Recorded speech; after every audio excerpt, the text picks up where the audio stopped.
Let's talk a little bit more about this now with CNN political director David Chalian. David, what are we looking at here? Specifically, I want to zero in a little bit on something which is the CNN battleground state polling that we're seeing in Georgia and North Carolina. What's standing out to you? Yeah, these are our brand new polls that are just out and our final two battleground state polls of the cycle. And what you see, it might be a familiar story to you guys. It's like a dead heat race. I mean, it is a total toss-up. You showed the numbers at the top. Look at them again. Overall, you see in Georgia, among likely voters, Trump is at 48% support, Harris is at 47%, the flip in North Carolina, Harris at 48%, Trump at 47%. Those are tied races in those two critical southeastern battleground states, which have 16 electoral votes each. I mean, they've got a substantial prize, and we know that they split last time, right? Georgia was in Biden's column. North Carolina was Donald Trump's narrowest victory in the country in 2020.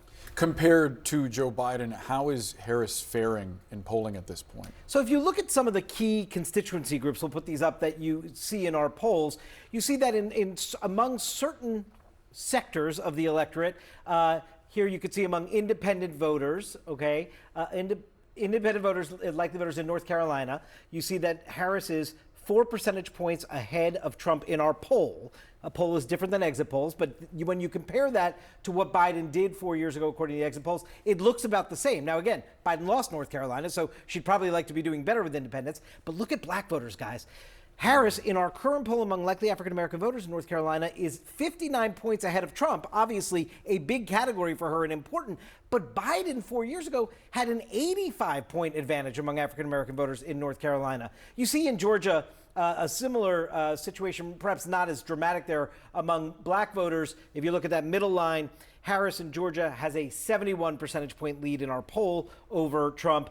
Biden won them by 77 points in Georgia 4 years ago. But look at the independent voters there in Georgia at the top. Trump is running 7 points ahead among likely independent voters in Georgia in our poll. Biden won them by 9 when he won the state of Georgia, which was a big flip from a Republican state to a Democratic state. And that Harris is definitely going to want to improve on what our polls show in terms of her performance with independent voters if she's going to be successful. It's really interesting. We're also getting a better picture of the early vote, specifically on the gender gap, which is just such a big theme of this election. What are we seeing? It really is, Brianna. I think, guys, when we look at the results Tuesday night, no matter who ends up winning, we will look at what female voters did on election night. Our latest tally in the 7 states that are the battleground states, according to our early vote data provided by Catalyst, you see that on the right-hand side in 2024, there is a 10 percentage point advantage. I shouldn't say advantage. Women are participating in the early vote. They're casting votes 10 percentage points higher than our men. That's a little bit lower, just a tick below the spread, the gender gap spread in early vote at this point, 6 days out, 5 days out from the election, in 2020, where women had an 11 percentage point advantage over men in terms of participation in the early vote. It's about 400,000 fewer votes this time around, the gap between women casting votes and men casting early votes, than occurred 4 years ago. I would not read too much into that because that could be made up on election day vote. We don't know. We will see. Overall, pre-election vote is about 27% lower at this point than it was 4 years ago when we were in the middle of a global pandemic. Yeah, a lot more people took advantage of early voting Exactly. during the pandemic.